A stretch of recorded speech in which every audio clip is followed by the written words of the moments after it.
Thank you all for coming, and welcome to the Orange County Fair and Events Center and the Heroes Hall Museum and Education Center. My name is Stephanie. I feel very blessed to having been hired as the new supervisor for the Heroes Hall Museum and Events Center just this past February, so I'm a total newbie. Thank you. But I really welcome the opportunity to come to work here at Heroes Hall because the work we do and the programs are so important. I've been a fan for years, and now I actually get to help put on these programs. But we're all particularly excited, both Heroes Hall and our partners, Arts Orange County. We're really excited because this is tonight's performance is a part of our ongoing multi-year collaboration with Arts OC to put on these really important storytelling events. And in particular, tonight is the first time that we've been live and in person since before COVID. So this is really special for us. And what I want to just say is it's really important that Arts OC really brings just top quality artistic sensibility and resources to bring out these important stories and how they need to be told. And it's that subject matter that's most important to all of us here at Heroes Hall. Since going to an all-volunteer military more than 50 years ago, you know, that's wrought a tremendous, tremendous change both in our military and in our veterans community. And it's all the more important now, more than ever, that we tell these stories. You know, fewer than 0.5% now serve in uniform, which is that tremendous change. And so what we're here at Heroes Hall is bridging that gap between both those who did serve and those who want to learn about the experience and understand it. And with that in mind, I'd like to introduce, and it's my very great pleasure to introduce the man who's really made these events possible, Rick Stein, who's standing behind me, and I'm about to hand the mic to and is quite shy. Just kidding, Rick. But Rick really conceived of this and has made sure that we lavished resources on it since its inception. And Rick is the president and the chief executive officer for Arts OC. But he's also the son of a pilot who trained right here at Saab Santa Ana Army Air Base, where we're all sitting right now. But long before this was the Orange County Fairground, and when it was an Army base during the Second World War, his father trained here to be a pilot, and then had an illustrious, though I imagine harrowing career, fighting in Korea. And so Rick really understands how important these stories are, and I'd like to bring Rick up now to make a few acknowledgments, but also to tell you what a wonderful, wonderful panel we have here this evening. Rick? Thank you so much, Stephanie.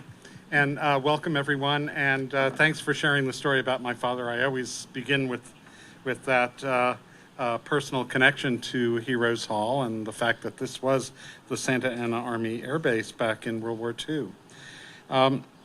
We are very grateful for the support we've had for this program from the very beginning, and the partnership that we have with the Orange County Fair and Events Center, which is represented here this evening by Joan Hamill, and also Carol Singleton, who is Stephanie's predecessor as the supervisor of Heroes Hall. It's been a great partnership. And the Heroes Hall Foundation has been a supporter, and it's represented by one of its board members, Bobby McDonald. And I also wanted to acknowledge that we do have with us this evening Costa Mesa Mayor John Stevens.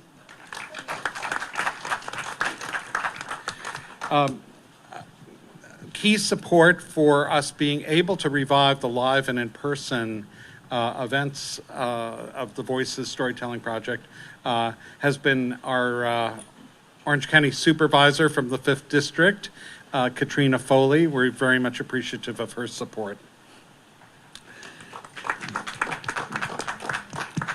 And of course, I want to acknowledge that a key player in this process for quite a number of years, and unfortunately this is his last time with us, is Dave Barton.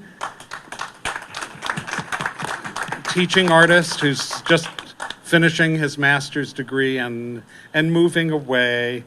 But we could not have found a more suitable successor to Dave than a former participant, alum of our Voices program, and military veteran himself, who I'm going to introduce to you now, and that is Giovanni Verdejo.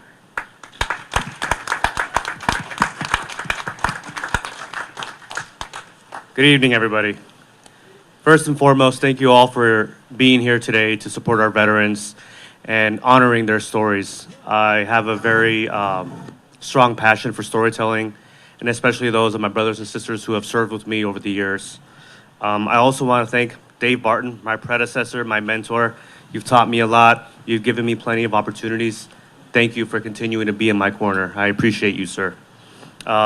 To Mr. Rick Stein and Patrick of the Arts OC, thank you again for hosting these events. They're important, they matter, and I hope to see these events continue to grow within our community. Stephanie Wade and Carol Singleton of Heroes Hall, thank you for all that you've done to make this happen. You folks are the workhorse of this event, so again, thank you very much. And of course, Costa Mesa Fairgrounds for allowing us to have this event here. We appreciate you all.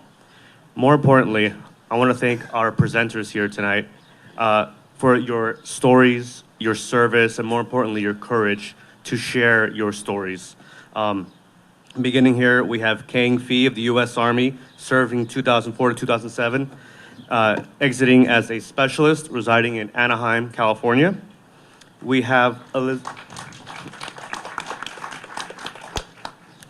Elizabeth Rocha, U.S. Marines, 2015-2020, Sergeant of Orange, California. Jerson Nieto, U.S. Army, 2015-2023, Sergeant, Baldwin Park, California. Tori Rhodes, U.S. Marines, 1994-2000, Corporal, Fullerton, California.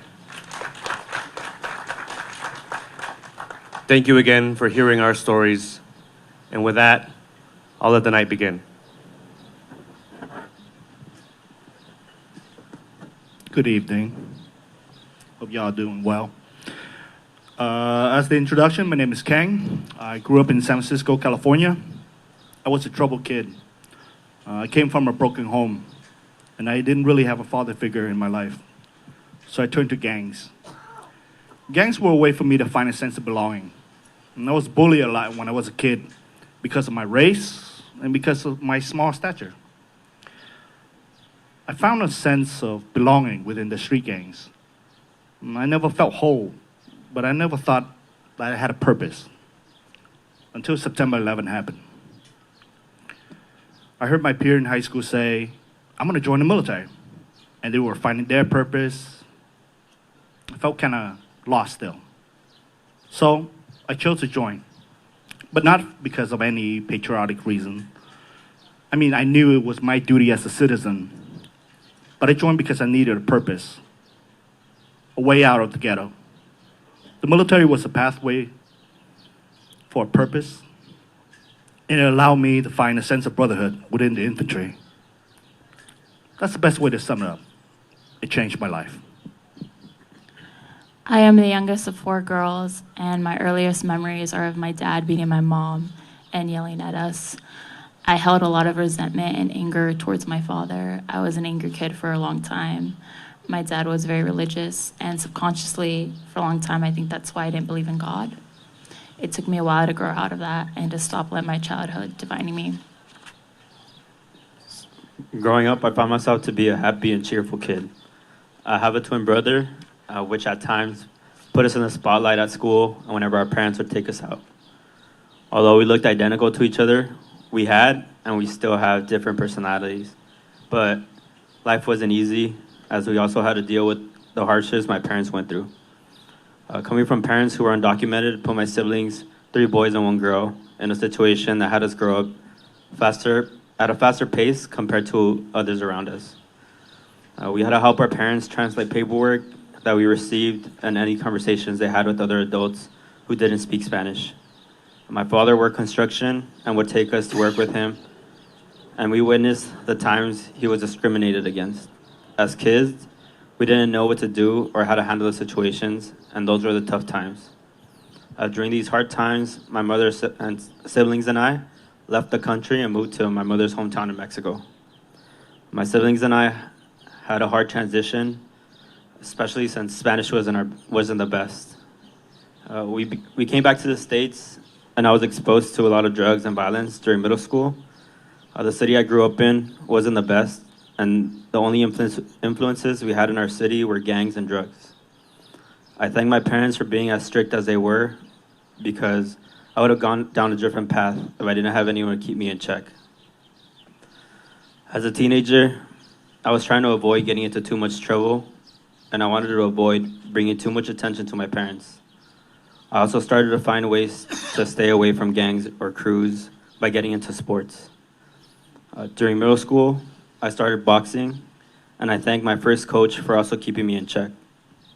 During high school, I joined the swim and water polo team, which helped me enjoy going to school.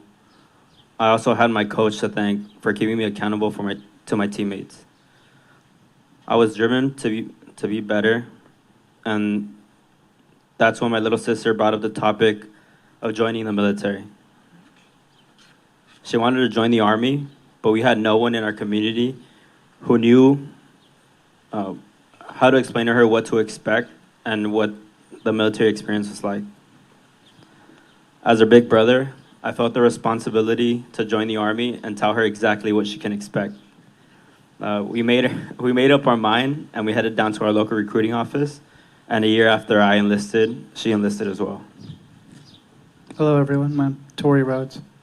Prior to the service, I was an introverted and socially awkward person who kept to themselves and really didn't feel like I could relate with others. My only close friends were kids who went to the same church and youth groups that I went to. I was hoping to earn the validation of my parents by enrolling in military service and hoping that the service would cure me of my insecurities and how I truly felt on the inside. My parents were deeply religious. I was having issues with my gender identity, which I hid and was running from for decades. I didn't even know there was a term for what I was going through at the time.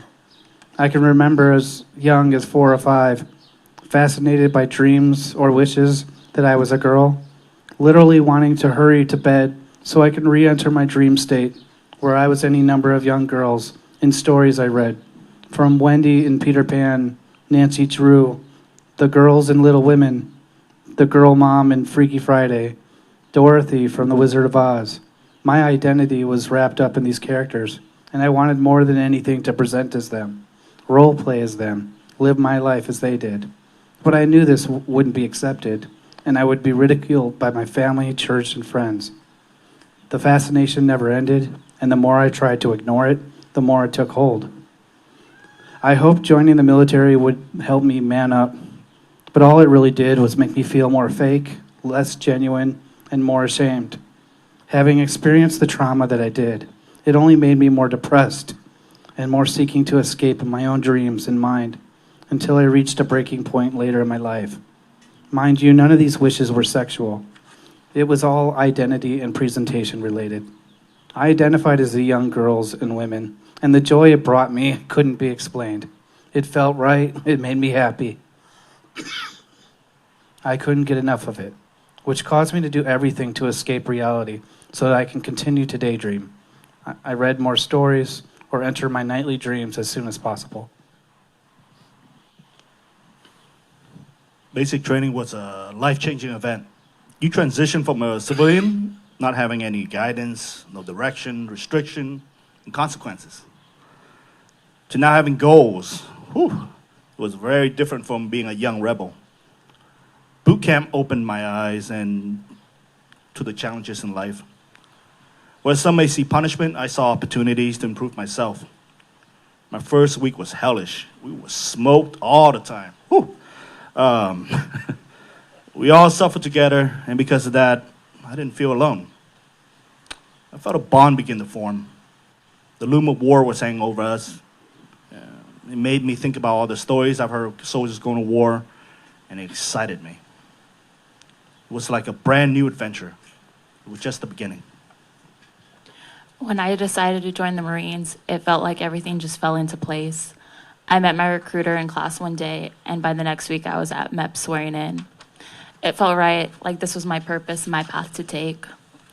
My first week of boot camp had pushed me to my limit. I was scared and thought I had made a mistake. It wasn't the screaming, yelling, or throwing things that fazed me. That's all I had known during my childhood. What got to me was being away from my family. I had been fighting with my sisters a lot before leaving for boot camp. All I could think about when I was in boot camp was how stupid all the fighting was for. What was any of it for? I felt terrible and started to reflect on my actions. It took thousands of miles away from my family for me to see how much they meant to me. I remember feeling down one day and praying for a sign to show me that I had made the right decision. A chaplain came in and started to teach a class. She read a quote and asked us to close our eyes and think about what it meant. "You are the breath that fogs the mirror," was the quote she read to us. I started to think about it, and to me it meant I was the only one who could get in the way of me accomplishing my goals. I remember the sign-up process being simple and quick. My parents understood that I wanted to join, and I was very persistent that even if they didn't sign the consent form, I would just wait until I turned 18 and join anyway. My recruiter would stop by the house and reassure my parents that I wouldn't be put in any true danger. After a week of my recruiter speaking with my parents, they finally agreed to sign the consent form and let me enlist in the Army. Through the enlistment process, I also had to deal with hardships that came with having undocumented parents. When I visited MEPS, I scored high and was excited to see all the opportunities I had. But when I made it back to my recruiting station, I was told that the list of jobs I qualified for was narrowed down to only 2 choices because of my parents' immigration status. That made me angry, and I couldn't understand why my recruiter didn't mention this during the initial process. Although I was upset, I knew I still had to join, and so I considered both choices. Once I graduated high school, I went off to boot camp. Boot camp was a crazy experience from the start to finish. In the first week, we do in processing, and it started off hectic, but as the day progressed, a lot of recruits were put on suicide watch. That was my first time experiencing something like that, and the first time being put in a position to make sure a stranger didn't take their own life. Once we were sent to our assigned companies, it only got crazier. Of the most memorable experience I had in boot camp, one was having my chest stepped on by a drill sergeant and also being caught playing dice by one of our senior drill sergeants. The first week of boot camp for me was similar to everyone. It was chaotic, stressful. I was completely disoriented and felt alone while forced into a platoon of young men. I was I was an 11 Bravo infantryman. It was one of the best professions I could have chosen for myself. I love being a grunt, and I chose to be a grunt. I remember when I got to my recruiting station and I received my ASVAB score. I think it was around 104 or 105 GT. I was given many career options, and I didn't really know what to pick. At the time, there was a big push to encourage new recruits to join the infantry because of the current war. I didn't know what kind of job I wanted, but I knew what I wanted to experience is being stationed in another country before I go to war. I remember seeing the world map with all the military base on it, and I saw Korea had a base on it. I always wanted to go to Korea. The recruiter told me he didn't know what kind of job I could get in Korea, but of course, he was lying to me. The recruiter told me, you can be an armorer or a mechanic, or you could always be an infantryman. The recruiter pointed to his blue cord on his uniform. Only the infantry can wear this. I asked if they had infantry in Korea. He said yes. And you can even go to airborne. This he followed. This blue cord means you're a unique breed. So what's it gonna be? I chose the infantry. The recruiter shook my hand and said, welcome to the Brotherhood. It was a job that taught me how to protect myself. It gave me a purpose. It taught me leadership, and it humbled me. I love it. I served as a 3043 supply chain management specialist. I managed incoming and outgoing shipments, purchasing, tracking, reconciliation with commodities when the items were derived. My job in the Army was an 89 Bravo, an ammunition specialist. I supervised ammunition logistics while also ensuring that all paperwork needed for ammunition draws or turn-ins was done correctly. I had the authority to turn away personnel of any rank when they didn't have the proper documentation or equipment when picking up or dropping off ammo. Having this responsibility made me extra cautious, especially when being put in charge of a team. I had seen others who abused this authority, which was something I wanted to avoid. While being an 89 Bravo, an experience that stands out is my deployment to Syria, because it allowed me to see that all the training we go through back in the States goes out the window in a combat environment. Additional tasks that I was appointed were Army Combat Fitness Tests, Non-Commissioned Officer in Charge, Unit Prevention Leader, Range Safety Officer, and I was also conducting height and weight for my unit as well. In 1994 to 1995, I spent 13 months training at the Marine Corps Base, Marine Air Ground Combat Center in 29 Palms, training to be a radio communication technician. We spent 8 hours a day, 5 days a week, for just about all that time training to be experts on radio communication for all our portable and mobile radio stations of that time.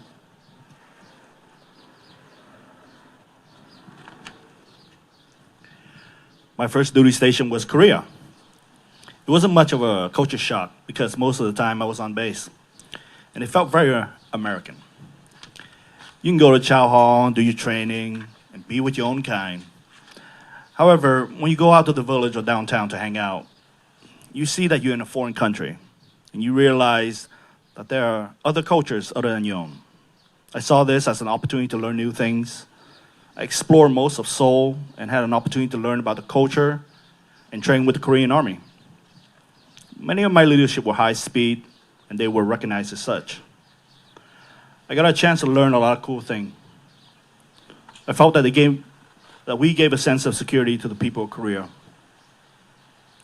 It was common to see like Abrams and Bradleys rolling through the street of Korea. However, I think Californian will be surprised and concerned if we begin to see that in our neighborhood, right? Which is different. It was easy for me to blend in the country that is predominantly Asian. I was able to see their world from the outsider perspective with the insider skin. It was fun.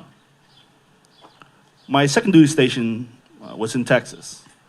Wife was sent for surgery after I injured myself during a training exercise. It wasn't the best memory of my life because that's why I left the military. It was where a lot of drama happened, a lot of political shit. I had a negative view of Texas. I no longer felt like I was with a band of brothers. I felt like I was another number. Texas was my last duty station before I was medically discharged. I would never go back to Fort Hood. Fuck that. It's not a place for me to be. I spent the first part of my enlistment in Marine Corps Air Station Miramar. Whenever I tell people this, they always say it was blessed. It's in sunny San Diego, but without the craziness of Camp Pendleton. The base was beautiful. At first, I would go home a lot, but when I started drinking heavily to cope with personal issues, I stopped going home. I felt embarrassed, and I distanced myself a lot from my family. It felt easier not to see them. I went to a substance abuse program and started to feel better. But the thing about feeling better is you almost forgot you ever felt down to begin with. I started to think that everything was fine now, and I would never have those feelings again. I got orders to Japan, and it felt like I had a second chance. I realized while I was there that no matter how fast you are, you can't run from your problems. Japan was the best and worst place to be. There was so much beauty and culture. You could experience so many new things and enrich yourself in the surroundings. but you were also confined whenever someone got in trouble to base. All your freedom was taken. I remember checking in and out to go to the chow hall. And if I got back from work past 16:30, I needed to explain why. If not, duty assumed you snuck out and you didn't follow proper procedures to sign out. During my time in service, I had the opportunity to serve overseas. Most of my time was spent in Syria and Kuwait. I had no real expectations of what the experience would be like in country. I remember I kept telling myself it was going to be chaotic and very fast-paced, and that it was. The only thing I found different to be in Syria was what I had expected the weather to be like. I expected it to be warm the whole time we were out there, but it was the complete opposite. It rained most of the time I was in Syria, which caused our tents to flood overnight. There were times when we would wake up to our things floating in our tent.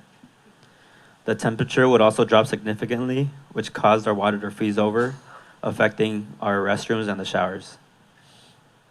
Shortly after MOS training, I was sent to Camp Pendleton to serve in the 9th Communication Battalion. I spent over a year there before being selected to join the 11th Marine Expeditionary Unit, a special operations unit, and served two deployments with them. My role was as a radio tech. I configured, set up, and maintained all the unit's communication equipment. I was the only electronics tech for the unit. Our unit was tasked with supporting special operations responses, which included emergency extractions, recon, and intelligence gathering as needed by our commanding officer, Colonel Bloss Jr. During those employments, we spent 2 months in Kaneohe Bay, Hawaii. Then we headed out to the Middle East with stops to Thailand, Malaysia, Oman, Bahrain, and we spent about 3 months in Kuwait. Afterwards, we headed to Perth and Sydney, Australia. Every country that we went to, the people who spoke English treated us very well. Everyone from each culture seemed to be delighted to have us there. I was never in combat. Part of me is glad, but a big part of me is really sad. I truly believe that a lot of my stress and insecurity is related to that term, combat. Every time I hear, were you in combat? Part of me feel like I'm less than someone who was. You see, my job, my existence, my entire identity is combat. And because of shitty management and unlucky slip, all of that was gone. Part of me really wish that I had been in combat so I can test everything that I was capable of. I feel a lot of shame, even today, because I couldn't prove myself. I don't know how else to describe it, but it's just shame. I feel shame because I couldn't be with my brothers in arms. Live or die, fight or bleed. I didn't have that opportunity. And when that opportunity came, I couldn't go. And I felt useless. Honestly, I hate this kind of question because for me, I always felt the same guilt. My friends died over there. I couldn't be there for them. It's a shame and a pain that I could never erase from my life. It's led me down a very dark path. Sometime I would felt it would be easier if I was over there, then I could just eat it. That way I wouldn't have to live with this guilt. I couldn't contribute anything. I felt like a paper soldier. I was never in combat. I was slated for a few training exercises in 29 Palms. However, due to outpatient treatment for alcoholism, I was swapped out with someone else. While I was in Syria, I experienced a lot of indirect fire. That was by far the craziest thing I've had to adjust to. Hearing the explosions hit so close to our camp, it took me about a month to get used to them, and after that, it just became natural. I think the biggest misconception that people have is that when you go to a combat zone, it's assumed you'll be fighting head-on against the enemy, especially when you go to places like Syria or Afghanistan. When I came back, the question I was asked the most often was, how many people did you kill? Everyone assumed that because I was in Syria, I was shooting people down. Whenever this question comes up, I get upset, but I quickly calm myself down and remind myself that it's coming from a person who doesn't know any better. I think something people don't realize either is that sometimes the biggest threat wasn't the enemy. it was the person next to you wearing the same uniform. I don't know to what extent the operations and missions I participated in have been declassified. I don't really even know or keep track of all that. I was very low level. My role was technical as a radio tech and on occasion radio operator. My injury during a mission included fast roping, where I was fired upon, which caused me to fall, injure my back, legs, knees, and ankle. I witnessed a crewmate get shot, and I passed out only to wake up in the ship's medical wing. My recovery took a very long time. I was never able to return to full duty. Even after re-enlisting, I was eventually medically discharged. Given the combat I witnessed wasn't a wartime combat, but mission-related and unrecognized, I am uncomfortable even going into it because of the worry that people will misinterpret my experience. And I really don't want to speak on something that I shouldn't speak about to then have it come back on me later. I would say the best part about my career would be I get a chance to be a part of the team. I experienced that when I was in Korea. They were very hard on me. But they were also very considerate and understanding. Their goal was to make us better soldiers. One way to do that is to create a brotherhood. I felt that brotherhood. I would fight tooth and nail with them. I would risk my life for them. I can't really find that in the civilian world. I guess it's a unique thing about being a grunt and being a part of the brotherhood. My greatest joy while serving was the ability to mentor and train Marines. To see junior Marines so eager and bright-eyed was incredible. You could feel their passion and ambition. It was like a drug. It would make you want to re-enlist and give the Corps all your years. Even when I had new NCOs, the fire within them would reignite, and you could see how hopeful they were to change the Marine Corps. I remember one of my Marines was so worried she would not perform as well as her predecessors. All she wanted to do was prove herself and her skills. I worked with her and taught her everything I knew. She was later awarded a Navy and Marine Achievement Medal. I was so proud of her. I personally got to see her grow into a leader and find her own path. All the connections I made during my time in service gave me the greatest joy. When I reflect and think back on all the years, I can't help but to just think of all the great friends I gained through my experience. Going through a lot of hardships throughout the years and having others to lean on and encourage others to get through those hardships, this brought me the greatest joy. My greatest joy was the opportunity to feel accepted over time by my fellow Marines as an expert in my job. I may not have been the strongest, quickest Marine, but I was certainly one of the most reliable troubleshooters of equipment our unit had. They relied on me and my expertise and trusted that I could solve any issue that came up with respect to radio communications. For me, my lowest point, and the point I often try to avoid thinking about, is when I try to take my own life after I left the military. I lost a mentor and a close friend, and I was going through some turbulence time. My wife was cheating on me. I felt I had no goal, no identity. I had nothing. My wife and I argue about her infidelity, and I couldn't rationalize why I felt so down. In hindsight, it was depression. I felt like I didn't belong anywhere. I remember I woke up at 3 in the morning, unable to sleep. I took my dog for a walk, and when I came home, I just watched my ex-wife laying there. And I thought, I feel alone. I don't feel like I belong anywhere. And so I decided I'm going to end it. I still remember sitting in the corner of the room with my dog next to me. I still felt alone. I missed my brothers. I felt guilty and shameful. I was crying. And I have my pistol pointed at my temple. I was sobbing uncontrollably. I felt pitiful. I pulled the trigger and the stupid grip safety kicked in. It was probably the most terrifying experience ever. You you pull the trigger, and all you feel is massive click. It scared the living shit out of me because nothing happened. So I said to myself, let's try it again. Then I began to think about how the sound and how it will wake everyone up. And the first thing my mom would see is her son had blown off. I knew I couldn't do that to her. I cried and I felt like a failure. I couldn't even kill myself right. I just gave up. I began to shrink deeper and deeper. And I would turn to drugs, alcohol. I kept that darkness inside me for so long that I became numb to its effects. I just began to shut everyone out, and it consumed me.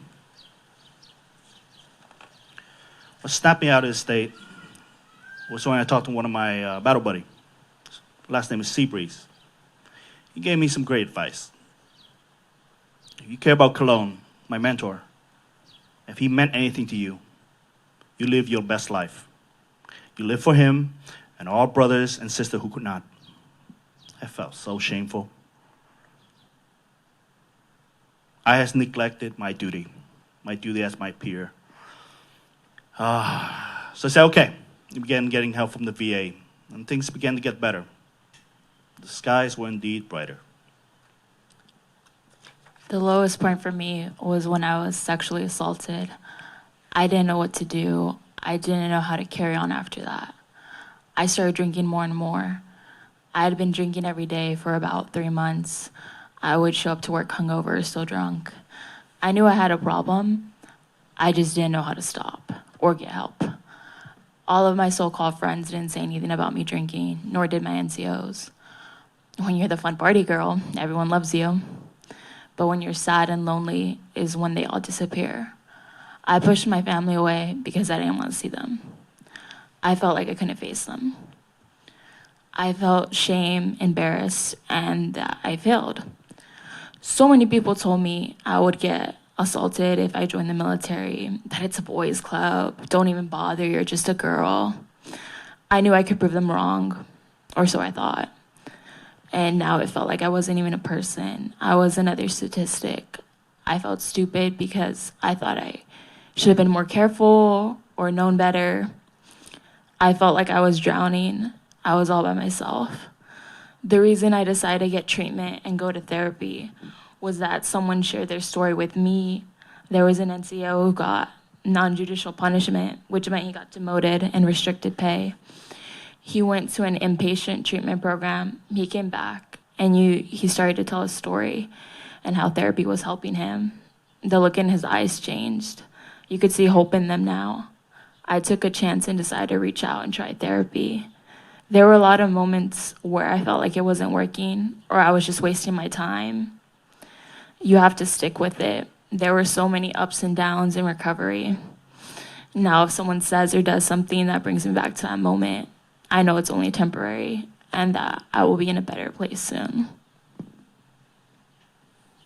The lowest point I had during my time in service was my transition after deployment. I had gone through horrible experiences, and I felt all alone. I felt that I couldn't even reach out to anyone because no one would understand me, or they would just dismiss my feelings. I struggled to communicate and to feel any type of emotions when I returned. I still struggle with sleepless nights, and I would try to mask the anger and the hurt I felt inside by finding things that could numb the way I felt. I relied on drugs and alcohol, and even when those around me tried to help, it was easier to push them away than to allow them to know what I had been through. It was also the lowest point because it separated me from having any type of relationship with my family. I went from someone who loved being around the family to locking myself up in my room and isolating myself. It seemed to happen overnight for me. I say this because on my first night back, I didn't want to see anyone. All the joy I thought I was going to feel when I came back home just wasn't there, and I couldn't understand why. I remember all the sleepless nights I spent locked up in my room and feeling mentally exhausted. I didn't have the will to keep moving forward. and all those nights made me realize that I wasn't the same person I once was. After I was injured, I never fully recovered. I had to pretty much relearn how to walk over the next couple of years. It humbled me, and it ended up ending my career in the Marines. Dealing with PTSD from that event and other events prior, in addition to my physical pain and the recovery process, was excruciating. Being sent from the unit that knew the circumstances of my injuries to another unit that knew nothing was a lonely and unbearable experience.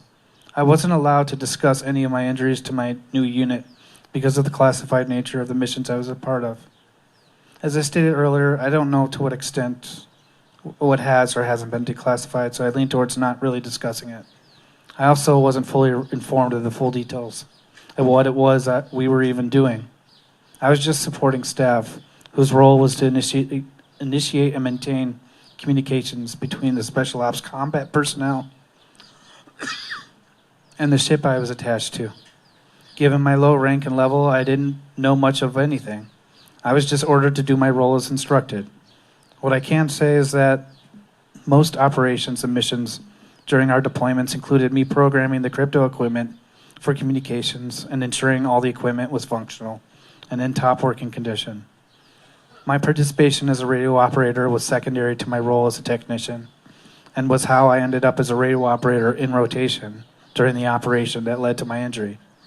I pondered discussing my participation in these operations because I worry about saying the wrong thing or giving the perception that I was some heroic Marine. I was just an ignorant and vulnerable kid who had no idea what they got themselves into.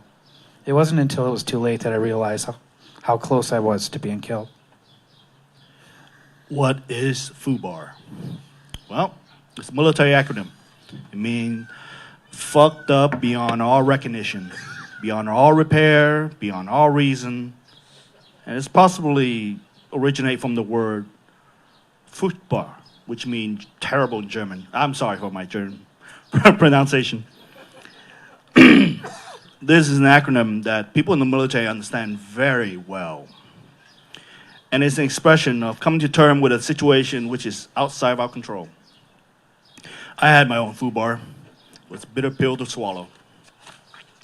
When I was stationed in Korea, I was lucky to be with a bunch of high-speed, long-range surveillance detachment guys. We were with the 102 MI, military intelligence. We trained hard, we party harder. 12-hour days was standard. 20-mile rucks per week was the average. 2-hour physical training was the norm, and combat training was weekly. And I love it. So fun. I can't remember a moment that sucked. Shit got hard, but it was around people who never gave up on me. All that changed when I reached Fort Hood. And what followed changed my viewpoint of the military in general. With a hard slap of reality. I got hurt pretty bad during night recon training, and I had to go back to stateside, which is how I ended up in Fort Hood, to get surgery in my foot. Surgery was successful, but I was not allowed to recover and heal by my platoon sergeant. We were in combat rotation cycle, and JRTC, which stands for the Joint Readiness Training Center, was scheduled a month after my surgery. This means that they needed everyone to clear through JRTC for deployment. But since my platoon sergeant didn't want to be down a man, he decided to give me a waiver and have me sign it. And he promised that they'll honor my profile. I trust them, and of course they lied. Instead of being with headquarters with the other profiles, I was put directly on a line unit. And instead of having my soft cast, I put on my boots. I asked my NCO, why am I with them? And he told me that he see that I can perform, so I perform. That's when I realized what the waiver was for. I knew I was fucked. So I sucked it up and drove on. A month later, I came back. My doctor looked at my x-ray, and he was furious.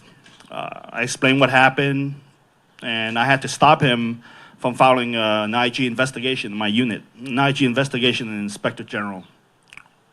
I didn't want to be the black sheep because I knew if I let my doctor push for an IG, I was done. I had a foolish sense of loyalty, which backfired. I got out of the unit and transferred to a medical hold unit, but that was not because of the nice grace in my unit. It's because of the interference of the unit medical chief officer. I was threatened with an Article 15 by my unit, but it was all soon swept away because of evidence of illegal action secured by the medical section. Everyone got away with a slap on the wrist, and I ended up with a lifetime pain because of an incompetent and non-commissioned officer. It was a FUBAR thing to do to a soldier. I learned to never allow myself to ever lower my value to their standard. What I learned from all of this is that if you allow for more FUBAR moment to happen in your life will always be a snafu. Situation normal, all fucked up. I remember half of our unit left for 29 Palms for a training expedition. And when they came back, everyone wanted to hang out, relax. There was a huge barracks party. I had left with my roommate to go to third deck, and the next thing I remember was finding her on the bathroom floor. She had just been assaulted. The cops came down, shut down the music, everyone hid in their rooms. The paramedic came to take her to the hospital. I was in shock. I couldn't believe this was happening. The next day, we had a promotion panel, and everyone in attendance needed to be there. The senior staff NCOs and officers knew what was going on, but everyone was expected to keep moving as if nothing had happened. I was standing in the hallway waiting my turn to enter and be presented. My mind was racing, and I heard two guys talking about the incident. They said, "This always happens," and "Damn, there goes our 96. I wanted to scream. How could people be so selfish? That wasn't even the worst of it either. Naval Criminal Investigative Services questioned everyone in the barracks about what happened that night and what they saw. I told them everything I knew. I admitted to the underage drinking. I knew I might get in trouble, but that was the least of my concerns. No one said anything. Every single person was only looking out for themselves. No one wanted to admit they were underage drinking or that they were at the party. I couldn't believe it. All I was ever told about the military was the camaraderie, and then I felt like the family you never had but always wanted. And up to this point, all I'd seen were selfish people who didn't care about how their actions would affect someone else. During my deployment, I experienced a ton of FUBAR, specifically when it came to the leadership I had looking over me. There were multiple times when my leadership failed to do their job correctly, which put my life on the line, specifically while working with ammunition and explosives that were turned in during our time in Syria. One situation, the staff sergeant who was left in charge of our ammunition holding area failed to do a proper safety check of the explosives that were being turned into us. She sent us to the yard to inspect everything, and a few minutes into our turn-in, my team and I realized that none of the grenades were properly checked, and we needed to get explosives and ordnance out to us before anything detonated. Another moment was when I witnessed a C-130 get stuck in our muddy runway because the pilot couldn't drive straight for more than 100 meters. When I witnessed this from the gates of our basic load ammunition holding area, 10 minutes later, I was face to dirt, helping dig the C-130 out of the ground with my E-tool, only for the plane to continue to sink further and further into the ground. Reflecting on it now, we had no business being under that aircraft, but it was situations like those that my qualified leadership thought would be a great idea to put us in. One day, while we were conducting special operations readiness training in preparation for our deployment, my unit was doing exercises on a river near Camp Delmar in Camp Pendleton. We were preparing to ambush another unit from the river, and one of my fellow Marines, his name was Daniel, wanted to get to higher ground. So he climbed up to a train bridge that crossed over the river. Just as the ambush started, the train whizzed past. I saw him get hit. I ran to where he was. There was a mess everywhere. We had no idea that this bridge was active. What I saw traumatized me and the rest of our unit. It brought us as a unit closer together, but I'm still haunted by what I saw. One sad memory of my separation from the service was the last time I signed out from staff duty. I still remember it to this day because it was a moment that changed my identity and how I view myself for the years to come. It was around 2 p.m. when I reached staff duty to sign out of my unit, finalizing my departure from the military. It was a routine process. I handed my checklist to the NCO, and he made copies of my discharge paperwork. No one was at staff duty other than the NCO. The officer personnel were out, and the runner was on his smoke break. It was a quiet ordeal. He had me signed out, and he returned my paperwork. After I signed out, I remember asking him, "Is that it, Sarge?" He said, "Yeah. You're cleared. Enjoy the civvy life." He then headed back to the office and to file my documents. I exited the building with a heavy, choking feeling in my chest. I looked down at the step and descended. Each step felt heavy, sad and empty. When I got back to my car, the building looked so plain, yet somehow it felt so important. It represented a pillar of who I was, the identity of what I could be, an identity that I no longer shared. Nothing tastes good. I didn't have much appetite at dinner. I remember drowning myself in alcohol and video games for the next 2 weeks. Just existing, removed from reality, lacking a sense of belonging. I was a sad panda. Separating from the Marine Corps felt like a fever dream. On one hand, I was relieved I could go home and try to put everything behind me.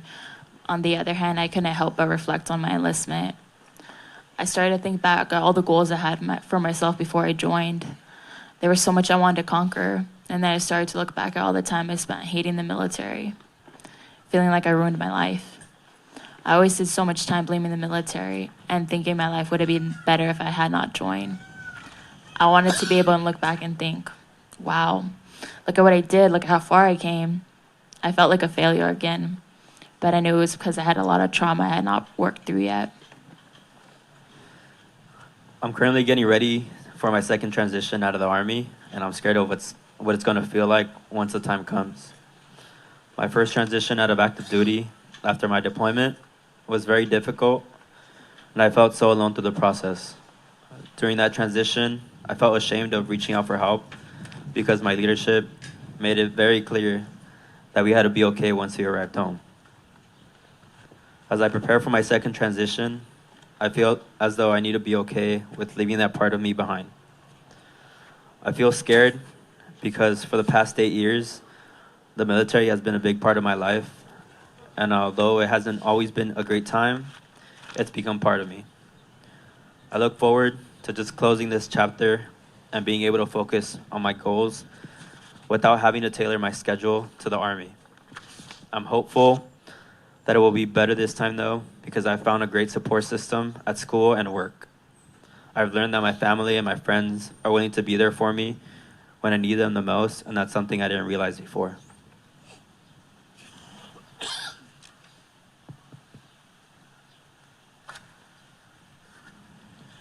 I was eventually sent to another unit, the 1st FSSG. There I spent my remaining days in service preparing Camp Pendleton for Y2K. I was updating all the computers on the base with firmware updates to ensure there were no unexpected crashes, which ended up being a complete nothing burger. I was notified I would be discharged. I was given 3 days to get my things packed and leave base. It was just as chaotic as the first few days of service, going to different places to return equipment, getting cleared with medical, and clearing out my home and base housing with my wife and daughter. Where am I now? I guess you could say that my life is moving with a purpose. I'm about to graduate from Cal State Fullerton with a Bachelor in Business Administration with a concentration in Information System. I have friends, new and supporting wife, support, my community, and so many other people that depend on me to be the best that I can be. A purpose to live.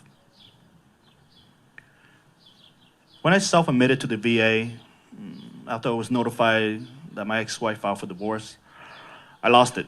That's when the darkness began to creep back in. I knew I needed help. And so I went to the VA, self-admitted and found my purpose to heal. And there I learned that it was unnatural for a life form to self-terminate. And everything fight to live. Therefore, I have to do the same. You fight to live so that others may live. It was such a strong and powerful message that put me to where I am today. I'm an aspiring game designer, and I'm entering a career field of game production. It's my way to be creative and to be able to design a system that people can enjoy and have fun. I guess I'm in a better place. It wasn't a place I expected to be, but it's the right place. It feels surreal at times to look back at my lowest points and see where I am now. I am truly the happiest I've ever been in my life. I feel like I know who I am and the person I want to be. I don't feel as lost as I used to, and I don't feel a need to act a certain way to be accepted. I'm so fortunate to have an amazing set of friends, family, and colleagues to lean on. I feel like I can breathe. I feel like I'm where I'm supposed to be. I'm home. My life now, in some ways, still revolves around the military, but I now prioritize my time in school and the goals and aspirations I have after my time in the military. My goal is to become a licensed clinical social worker, and I'm doing everything in my power to reach that goal. One of the things that makes it tough is being afraid of not having the financial resources to reach my educational goals. During my time in service, I was that soldier, like many out there, who was always told, hey, if you get hurt, carry on because you're a man and you don't want to waste your time in medical. Now I'm paying for it. I suffer from PTSD and I have a messed up back and a few other medical issues, but according to the VA, I'm okay, and it's my fault that I didn't get anything documented to help me file a VA claim. Although those are negatives, there are also positives. I'm currently trying to invest more time in my family and trying to break out of the isolation that I put myself in. I'm receiving opportunities like this one to share my story, which is something that not many veterans get to do. I'm also taking the time to find new methods of self-care and investing time into myself because that's something I struggle with. My family supports me every step of the way, and both my family and my partner have shown an abundance of patience, which is something I'm very thankful for. I'm just finding new ways to enjoy life because time is borrowed, and I want to make the most of it while I still have the chance. It's been over 20 years since getting out of the Marines, and a lot of things have happened. Since getting out, I worked as an electronic engineer for a biotech company, designing custom genetic research equipment for our clients around the globe. I then served 14 years with the city of Santa Monica as a communication tech for their transit fleet and other city vehicles. I was laid off at the height of COVID, along with 500 other staff. This inspired me to get back at school to focus on getting my degree in management so I can become a department manager one day. I now work as an engineering tech for the city of Pasadena. In my personal life, I finally came to terms with my gender identity, and I came out as a trans woman in 2008. I started transitioning, taking hormones. I changed my legal name and gender in the courts, and I'm living full-time as a trans woman. My coworkers came to accept me and even elected me to be their union director for 2 terms.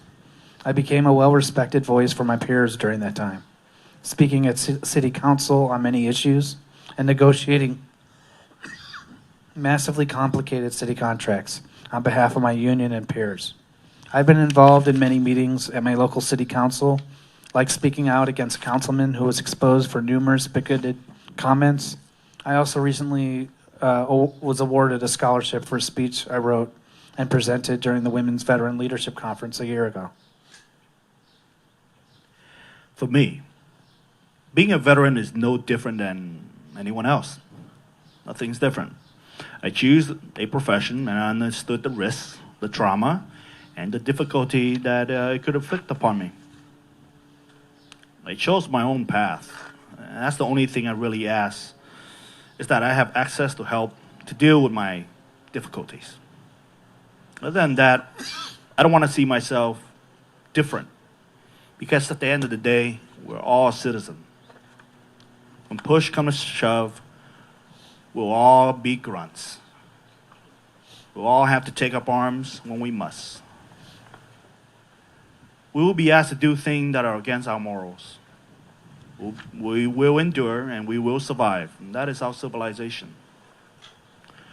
I don't want to think I'm different, because then I will see myself as different.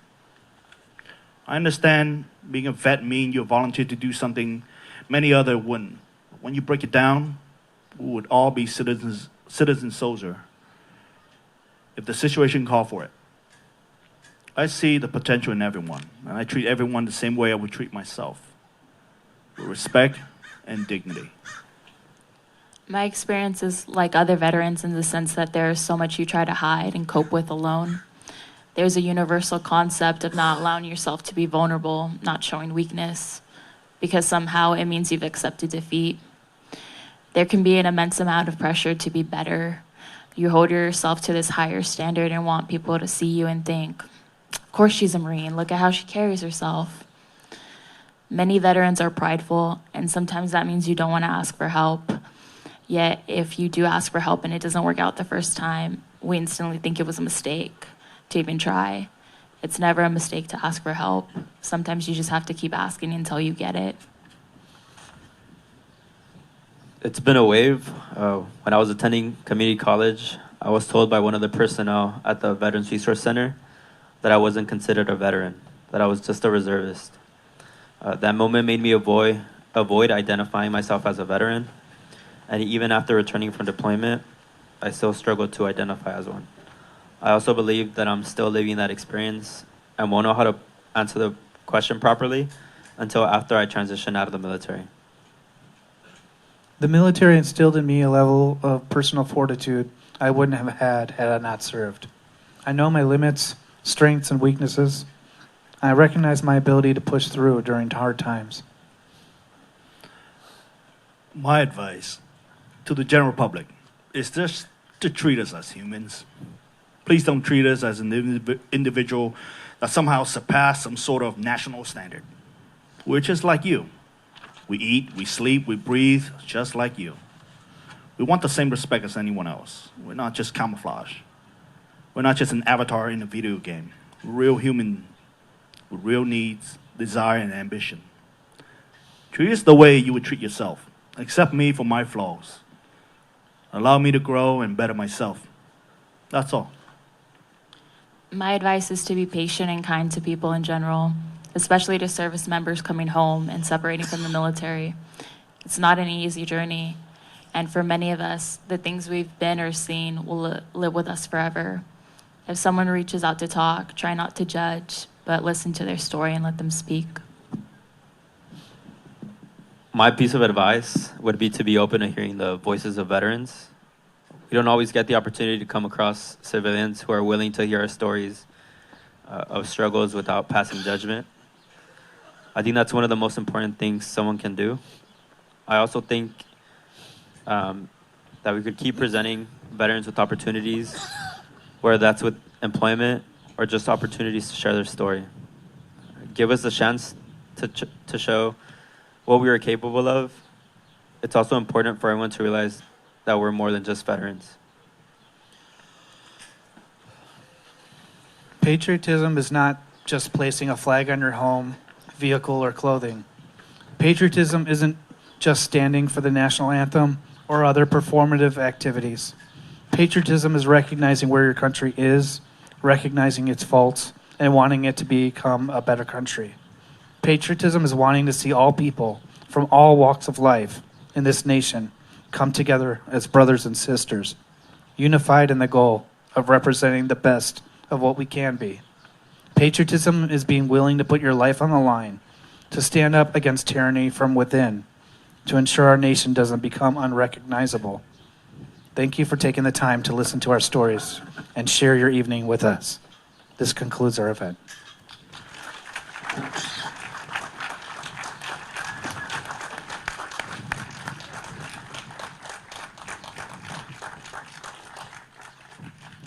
Thank you again for your stories and your courage to share that tonight. And thank you all again for being here. Another round of applause, please.